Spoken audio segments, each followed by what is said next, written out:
আসসালামু আলাইকুম। আমি আজকে কথা বলবো কয়েকটি গুরুত্বপূর্ণ প্রোটোকল নিয়ে। শুরু করছি হচ্ছে কার্টাগেনা প্রোটোকল নিয়ে। কার্টাগেনা প্রোটোকলের পূর্ণ নাম হচ্ছে the Cartagena protocol on biosafety to the convention on biological diversity. Cartagena protocol হচ্ছে আমার জৈব নিরাপত্তা বিষয়ক একটি ইন্টারন্যাশনাল চুক্তি।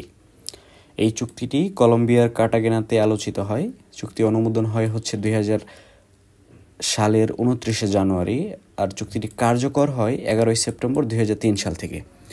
আরও কয়েকটি উল্লেখযোগ্য চুক্তিগুলোর মধ্যে রয়েছে হচ্ছে কানাডার মন্ট্রিয়ল শহরে এই মন্ট্রিয়ল প্রোটোকল, যেটা ওজোন স্তর সংরক্ষণ বিষয়ক একটি বৈশ্বিক চুক্তি।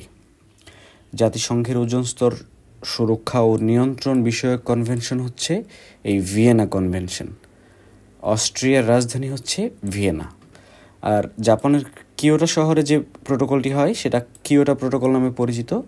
কিয়োটো প্রোটোকল হচ্ছে গ্রিন হাউস গ্যাস নির্গমন হ্রাস সংক্রান্ত একটি চুক্তি থেকে। ধন্যবাদ আপনাদেরকে।